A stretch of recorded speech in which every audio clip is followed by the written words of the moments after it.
Hello everyone, and welcome to a video that I have been looking for a long time, as World of Waves 3 is my most anticipated game in 2023, and it launches on the 18th of May on Steam and Matrix, and thanks to the guys over at Matrix, I already have early access to this now, and to the full game, and yep, this is absolutely my kind of game. It combines amazing strategic layer with great tactical battles, and it does that all with Excel spreadsheets, yes.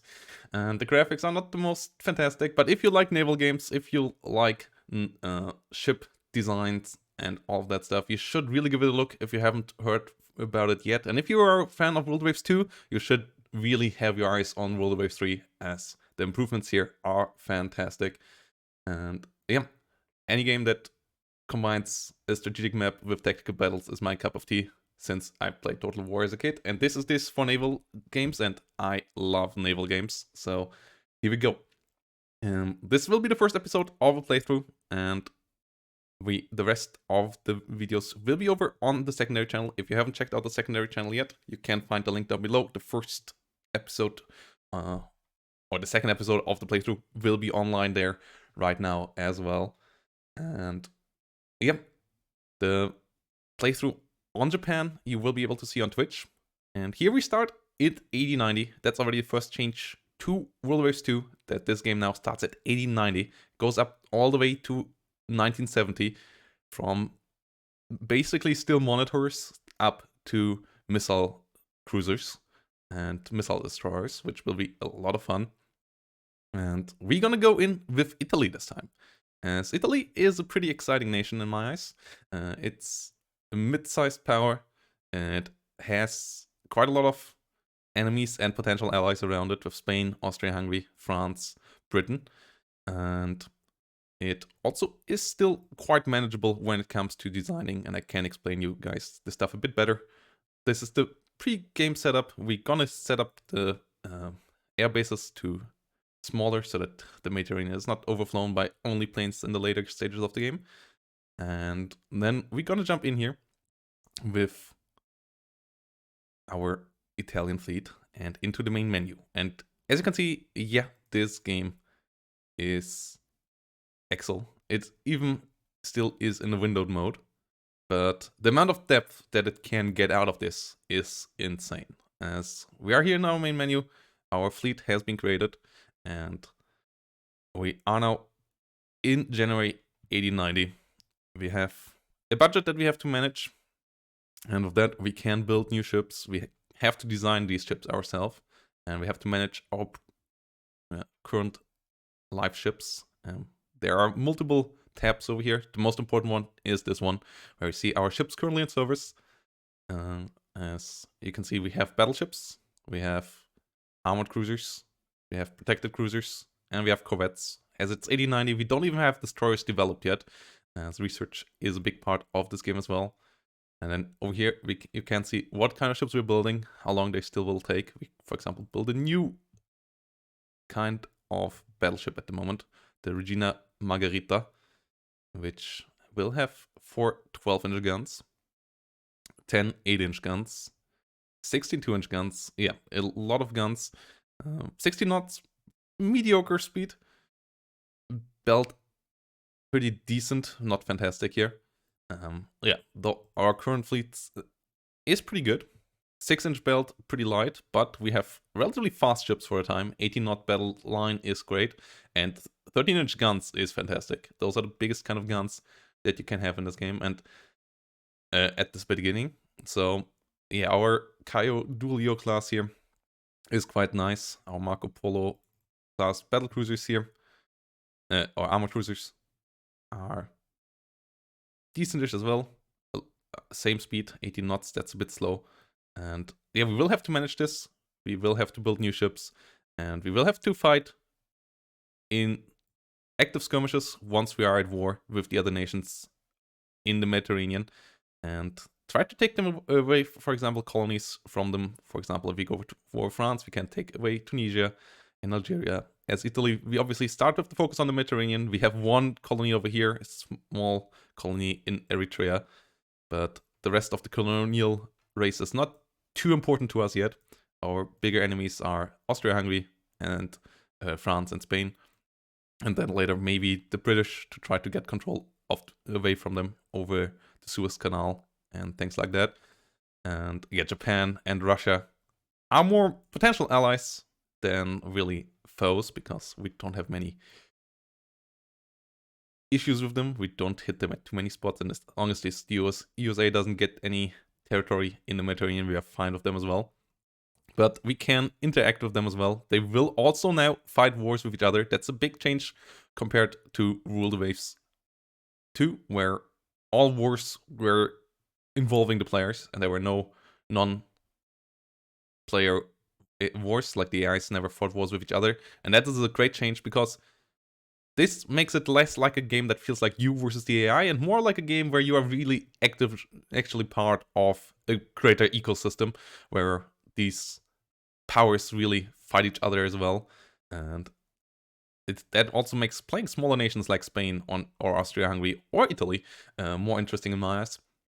Whilst Italy, for example, is not terribly off at the beginning. We still obviously are way smaller than the Royal Navy. And they have nearly double our budget. They have nearly 3 times our fleet. The French, a good bit bigger than we are as well. But we're outsized the Austrians. We can somewhat keep up with Russia. We outsize Germany and USA for now, but they are economic powerhouses, so they should catch up. Japan most likely will overtake us as well.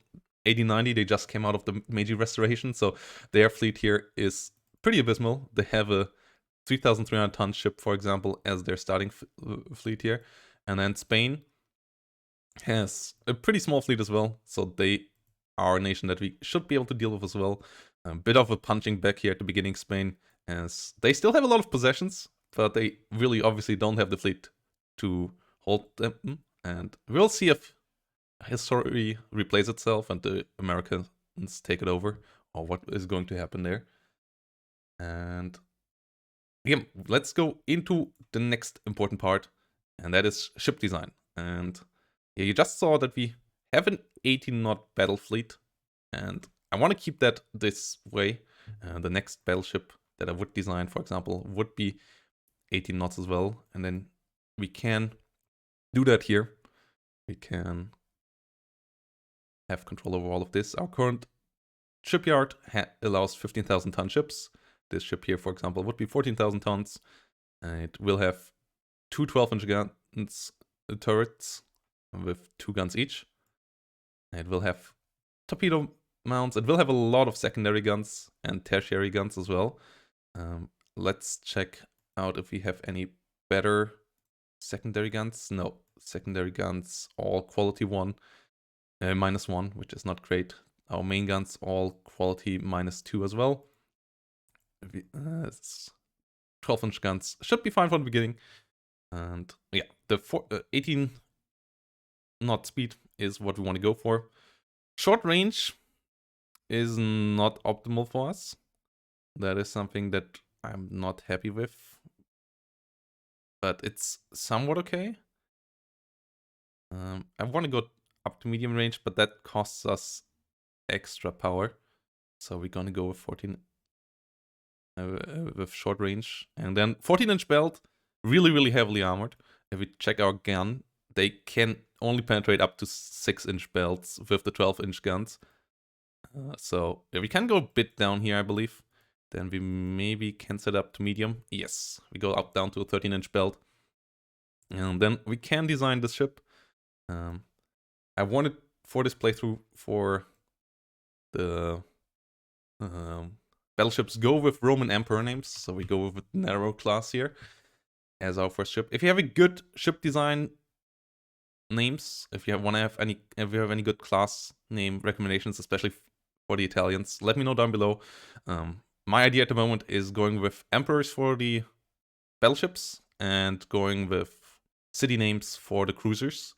But I have, for example, no idea how to name my destroyer classes yet, and how to name my aircraft carrier classes yet. So if we get to there, yeah, would be interesting if you let me if you let me know what you think there. would be good. Narrow belt, actually, no. We don't do that. Okay, so it seems like we have to go down actually quite a bit. But even 10-inch belt should still protect us like against everything at the moment. So we go down to a 10-inch belt. That in the long run won't be great. But I don't want to have narrow belt, like having a super thick belt, but then getting it penetrated because it's narrow is not what I want here. It's penetration there of these guns at the belt doesn't matter. So having a thick, wider belt is more important than having an uber thick belt there. And yeah, we're gonna design this in 3 months. The design will be ready, so if you can buy it. This will put your budget in the red. Yeah, that's fine, as we are making money at the moment. The Regina Margherita class ship. This is really pointless. We're gonna remove this. We're gonna scrap this. It's still taking a long while to build. It's not like that thing was close to being finished, so we're gonna remove this. The heavy cruisers here look better. 21 knots is good. We want something around that speed for our armored cruiser and for our protected cruisers here. 10 6-inch guns is a lot of guns. It seems like most of them in single turrets, and then 4 of them in the turret on the forward and the turret aft. This one, not so great, but we can use that as well. And yeah, the other big change to this, 2 more changes between Rule Waves 3 and Rule Waves 2. One of them is officers. There are now characters that control your ships, that have impact on your ship. For example, they have different level of ability, and they are average, below average, abysmal, or above average, and maybe even genius. I haven't seen a genius kind of yet. I haven't seen anyone above average. They also have special abilities like rate of fire specialist or speed specialist, which can impact your ships as well. And then the other thing that goes in hand with that is the division editor. Over time, these also your officers also rank up and down or leave, but yeah, the new young generation will get promoted if they do well. And in the division editor, we can set up battle fleet divisions, for example, where we then can control our ships and put them into our a division. And these divisions then will need commanding officers as well that will have an impact on the whole division. And the cool thing about the division editor is you can set up how you want to engage the enemy to some extent around the world by sending these divisions to special to places, and then also especially deciding what kind of role they shall have. For example, this shall be our lead division in the Mediterranean, and then we can set up a cruiser division that will be escorting them. That their role will be to scout for that said battle division, and then we can give them the ships we want for them as well. So, for example, we can give them 4 of the Marco Polos and say the Marco Polos scout for our battle division at any given time, and then also give them a commander. So, but currently no commanders available, as nobody is high rank enough here. Capitano di Frigatta and Capitano di Vascello are not high enough to rule over a battle division. And they also will gain more experience over time and work better together over time if they fight together. So yeah, this is a really cool thing that makes it so that you can make way more specialized approaches than you could do in World Waves 2, where your ships were always on their own, and then when battle was drawn, they were put together based on basic setups, and like cruisers always were there for scouting and so on. No matter how you designed them, they were always put in those roles. And here you can now specialize them a bit more and then put them to the use you want them to with the division editor. We will go over this more through this playthrough, but I believe it's time now to end our first turn after we checked research. Yeah, research is the last thing. Here we can decide how much of our budget we want to give to research. We're going to go with 11%. up to 12% of our budget can go in there, but it has above 10%, it goes lower in how much it actually helps you research your stuff. And then you can also decide what you want to focus on and what you don't want to focus on. And yeah, what we don't want to focus on is explosive shells here. For example, ship design, we already have an advantage. We want to push that so we can get better ship designs quicker. Potentially, maybe even get the dreadnought before the British get the first dreadnought. And then, yeah, for example, we can do hull structure, armor, machinery. We go machinery high as well. We go low fire control, a bit historically accurate there, with the Italians, a bit of role playing there. Armor development, and the rest can stay as is for now. And we're gonna go with and see what is going to come there. And you can change a lot of things here. For example, in the doctrine, you can also change if your guys shall be better at gunnery, shall be better at night fighting, torpedo, and so on. A couple of nice new additions here as well, like there will be Naval Academy that affects how many officers you get and how good they are. You can set up pilot elite training, and yeah, a couple of extra additions here, like missile storage system and so on, compared to Rule the Waves 2 as well. And yeah, we are now at the end of January 8090, and we're going to go into the next turn. And then there's always some actions that happens. You get always some reports. For example, Russia laid down some new ships. Japan laid down a heavy cruiser. And there's problems with the construction of one of our light cruisers, so they will take 1 month longer, which is not great, but it is what it is. And yeah, we get money, we go on, and then you have pop-ups like this. Like, you play the chief of the navy, you don't play your whole country. You are not fully in control of diplomacy. Diplomacy goes down to random events and kind of like tensions, historical tensions, like if you have border conflicts. For example, Japan wants Formosa from China, so they always have tensions about that at the beginning. But you have sometimes options like this, pop-ups, events that help you influence. They're pretty cool and nicely written often. And yeah, for example, here, a colonial crisis with Austria-Hungary has arisen, and you are asked for recommendations. What is your advice to the government? And we will say we have to safeguard our interest. And if it leads to war, we are prepared to fight. That will lead to more tension with Austria-Hungary. If the bar goes over here, war is really likely to break out. Yellow is pretty heavily stressed out already, but we got more budget, we got more prestige, and we have to keep an eye on prestige. If it goes too low, we actually might just get kicked out and the run of the game is over, so we can't let that happen. And we also ain't too worried about the Austro-Hungarians. As long as they're fighting on their own, we should be able to take them on. And a lot of our captains are relatively incompetent. That is one of our nation's traits, as we have poor education at the beginning as Italy. And yeah, we can now build the Narrow. They will take a long while. Shipbuilding is like naval fights are about shipbuilding and planning. They will take nearly 2 years here to build the Narrow class.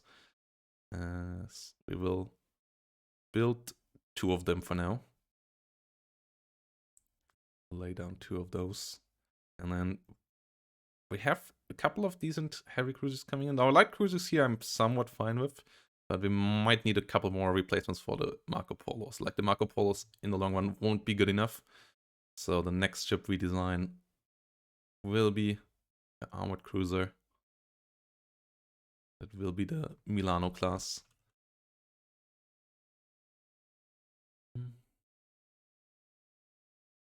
Design-wise, do I like this one? Auto-generate is the easiest to get something and then adjust from there. And this actually looks kind of cool. 8-inch guns. Forward 6 8-inch guns. 2 single turrets here. That is not too terrible.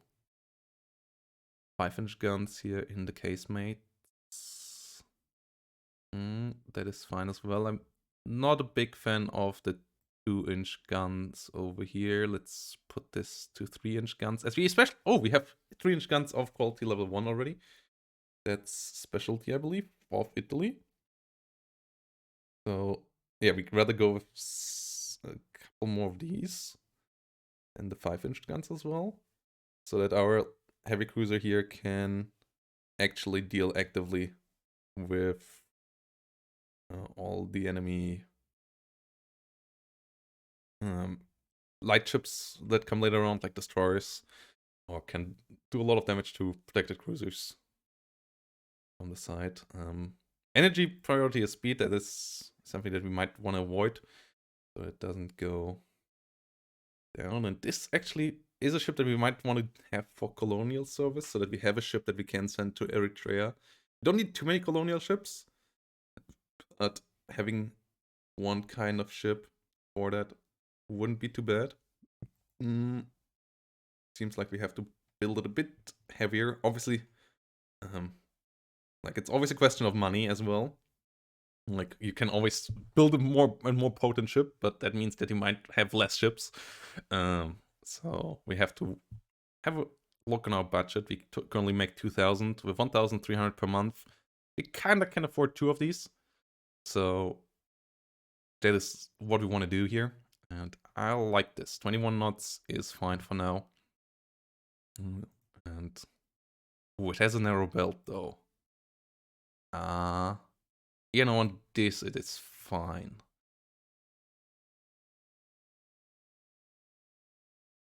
Okay, yeah, this is all fine.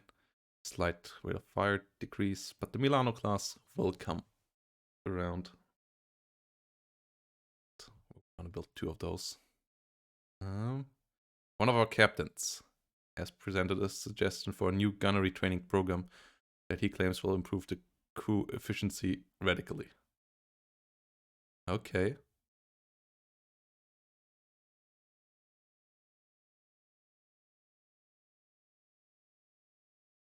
Okay, well, one should not get too set in the old ways.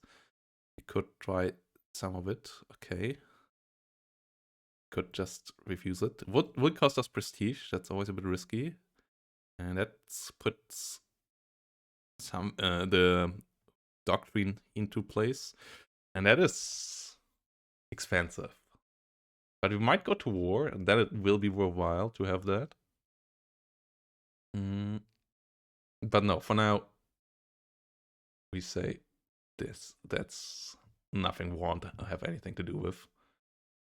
Whilst we go on here and see what the world will bring.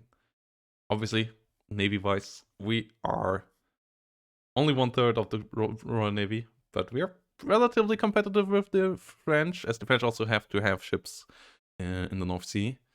We are a good bit stronger than the Austrians, like near 2-1. We are a good bit stronger than the Spanish, similar in power.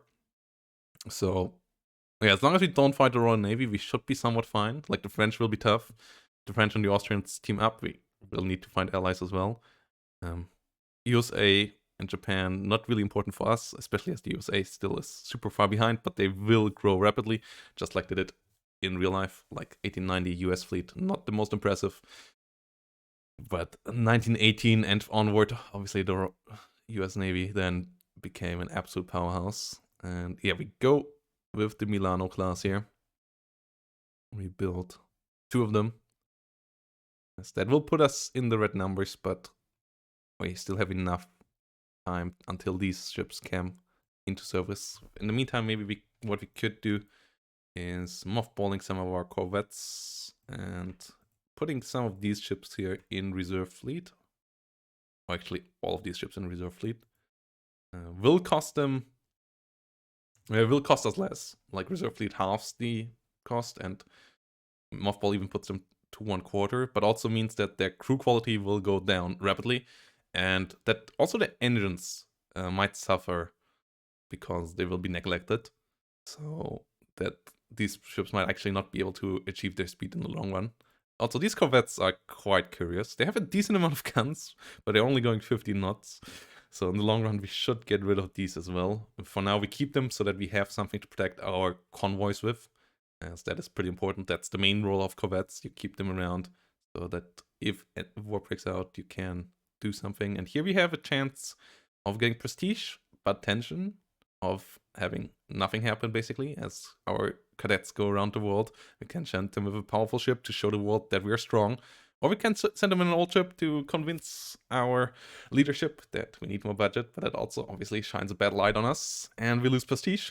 But we go for the newest and most powerful ship, and we get the money. We get the tension, as I kind of want to provoke a war here with the Austrians. Let's see if we can do that.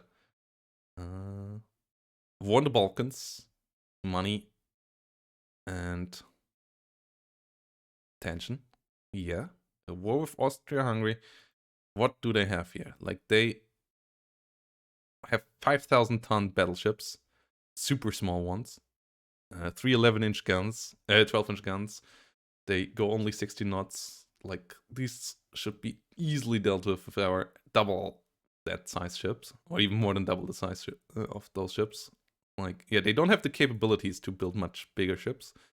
They by now have 9,000-ton docks, but we have 15,000, so we can build way bigger ships than they can. They're heavy cruisers here. Not too impressive either. These are decent, I guess, but I believe that's the best one of theirs. Like, this really is not a great heavy cruiser, going slower than our battleships, so we can run that thing over. And then their light cruisers should not really play a major role. All we have to watch out for is not getting too close to their submerged torpedo tubes, and then we should be fine. And hope that France doesn't get involved. Like, if it's a 1v1 between Italy and Austria-Hungary, we should be more than fine. Seeking improved relations with us due to the rising tensions. We should increase our cooperation with the Russians. Gives us more tensions with the Japanese. Don't really fear the Japanese either, though. And Russia could actually be helpful if they send ships to the Mediterranean. Our ship CA Castelfedero is commissioned into the Navy. During trials, it is found out that the ship is somewhat overweight, meaning that it most likely will be slower than planned, which is not great. And yeah, we can now put a new commanding officer on here. Can, for example, go for this above average one. Here over here we have a below average one that is also a poor ship handler and is willy. So that's not great. Our Italia battleship has a disciplinarian and above average commander. That's a good combo on one of our main battleships here, so that is good. Whilst we now have Castelfedero on their above average captain as well. And we'll have to figure out what to do with these. These would be the better scout. Like 21 knot speed cruisers would be the better scouting cruisers. Our ship GA, yeah, another couple of ships commissioned into the Navy. Our budget improves as maintenance is way cheaper than building cost, allowing us to maybe, like, I'm not too unpleased with the Milano class. So where's the Milano? So we're gonna build 2 more Milanos. So we don't have any researchers yet. Once those come in, we can do better stuff. We have a new area of research of light forces and torpedo warfare. That we're gonna keep on basic.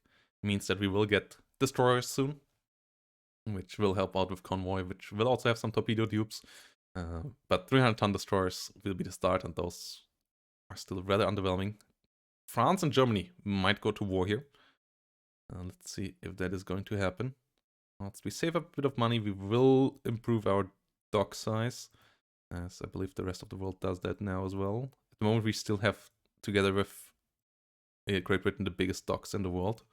Italian shipbuilding capabilities in the late 1800s and the early 20th century really top-notch. It's still pretty good to this day. Japan is seeking improved relations with us. This gives us prestige. Okay. They play each other there. And we're absolutely fine with that. As long as we get prestige out of that. New captain of average availability. Most of these pop-ups events are not too important. Just some nice informations like that Great Britain is laying down more ships. And their ships quite numerous and quite capable, as they already built up to 21 battleships, whilst we are going up to 10. The French going up to 13. And 11 heavy cruisers. We have a heavy cruiser advantage there, but we are heavily outnumbered when it comes to protected cruisers. Ooh, this is risky. But I kind of want to play it this way. Pro-German coup increase? Oh, this is interesting. Germany just has become a player in the Mediterranean. Oh, this is...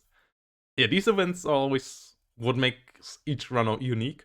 And that is for sure a really, really interesting development.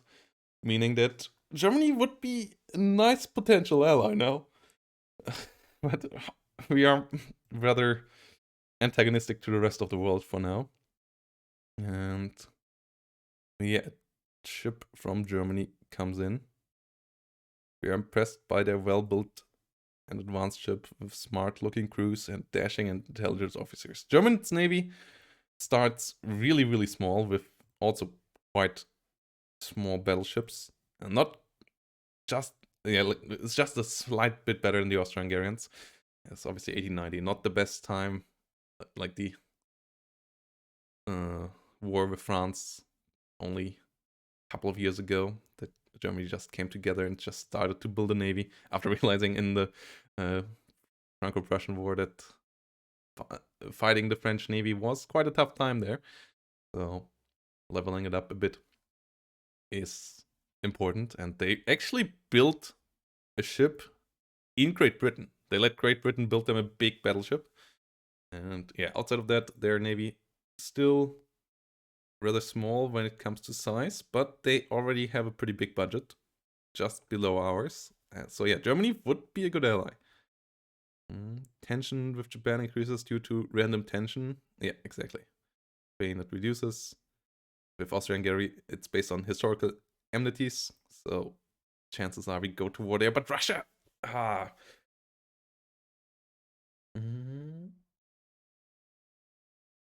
We are prepared to safeguard the interests of our nation against any threat that may arise. As we are holding a speech at the Navy League.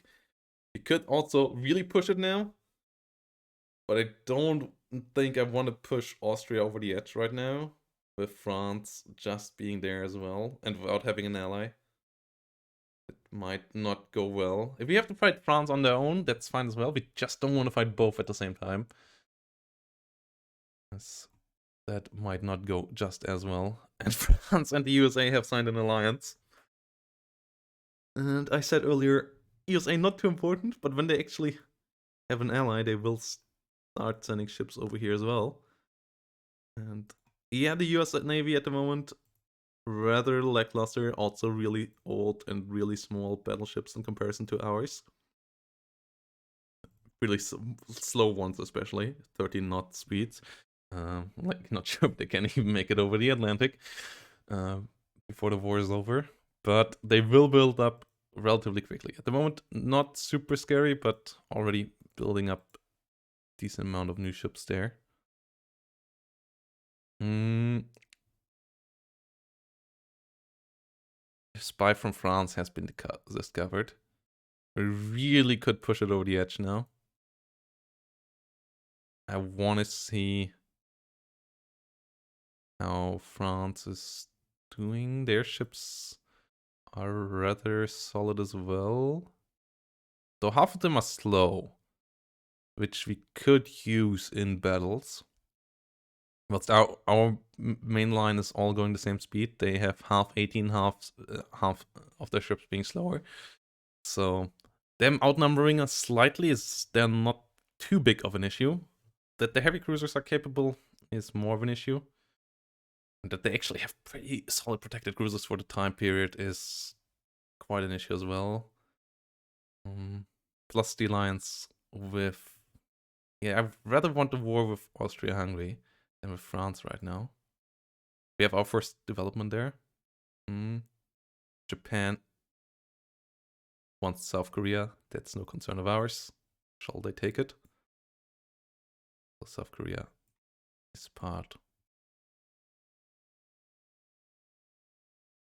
of the Japanese Empire now. But our battleships are under construction. We want some better protected cruisers. Potentially. No, we want something different than this. Come on, give me something with... Why do you give me something with 8-inch main battery? I want something with just 6-inch main battery, but faster. Yeah, this is more down my alley. We then can go up to 3-inch secondaries or 4-inch secondaries. 3-inch with the better quality. Put these turrets down here. The looks of the ships, like obviously it's still the animation top down spreadsheets basically, but they look a lot better and a lot more detailed than in Rule the Waves 2, which is really cool. And yeah, I like this heavy gun layout kind of thing now. Get turrets, that's fine. And we want to build you up to 6,000 so that we potentially can give you 23 knots. No, 22 knots it is. Okay. And we reduce you. Oh, yeah, you're already on speedy mode. Reduce you a bit in size. We actually can keep you somewhat small. But yeah, this is a 7-inch broadside. I like that. Yeah, we can't do crossfire. Okay.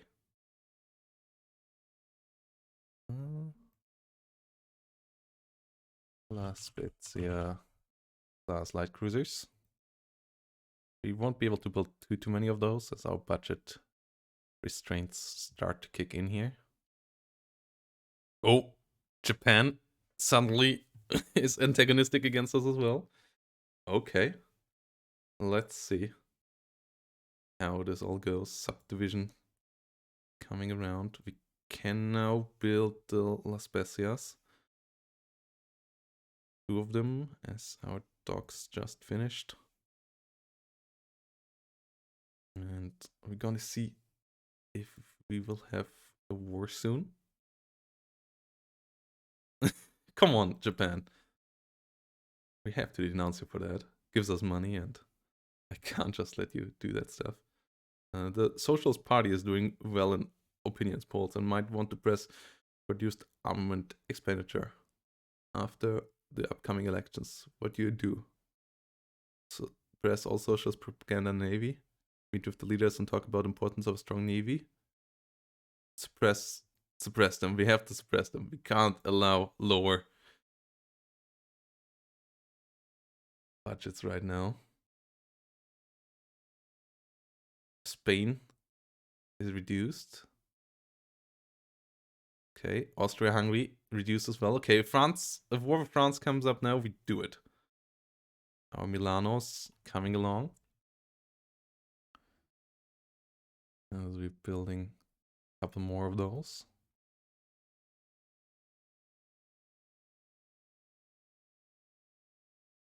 Research-wise, we only have one research so far that reduces the weight of engines, so we can build slightly quicker ships, or like ships can have a bit more on them. Oh.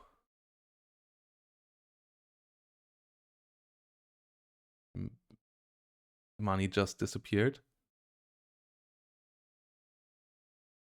And we want to have an alliance with Spain here, I believe. We can't have an alliance with Spain, though. Then we do it with Germany.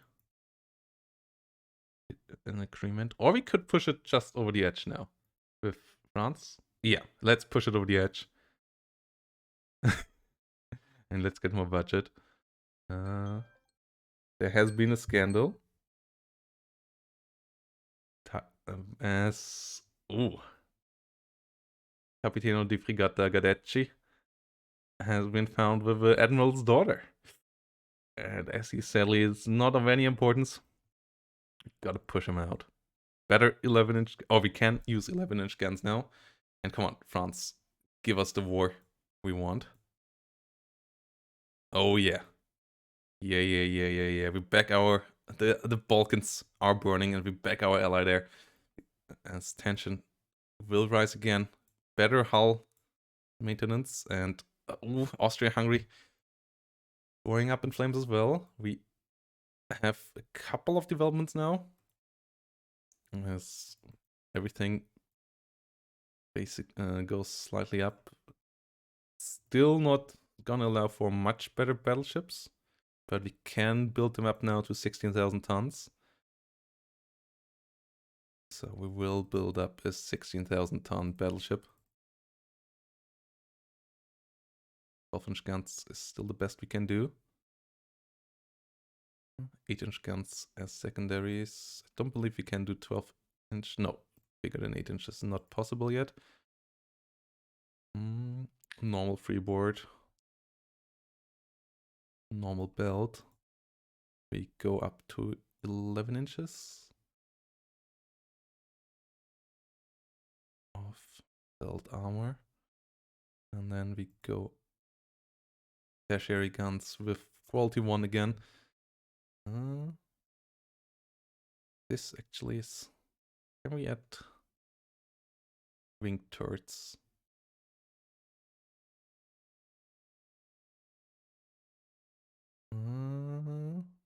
No, we can't do that bigger than 11-inch guns. Okay, so this... Yeah, we have to rely on this here. And getting us a couple more secondary guns. These being placed a bit further forward. Rest being fine. It's a lot easier to change stuff on the ship now as well. We have submerged torpedo tubes. Okay, we can really make this thing heavily armored now. 12-inch turrets. Conning tower there is fine as well. Top of the turrets going up in armor too. And we make it actually reliable engines. Whilst adding up more ammo for the guns. We can just fill this thing with guns. Go up to 12. 12.5. 12.5 doesn't quite work. Okay, then we go with 18 3-inch guns. And here we go. Oh, no. Wrong name. Wrong name. As our 2 other battleships are coming into the Navy. And we're really waiting for the war with France.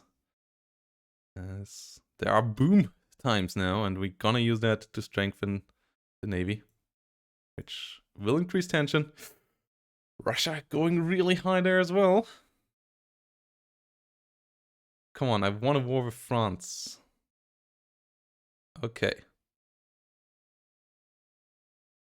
Let's demand the guilty to be brought forward, as there has been a political murder in the Balkans. And Italy and France are at war. And how this continues, you will be able to see in episode 2, which will be out on the secondary channel right as this episode comes out as well. So see you over there, guys. And let's get into some action.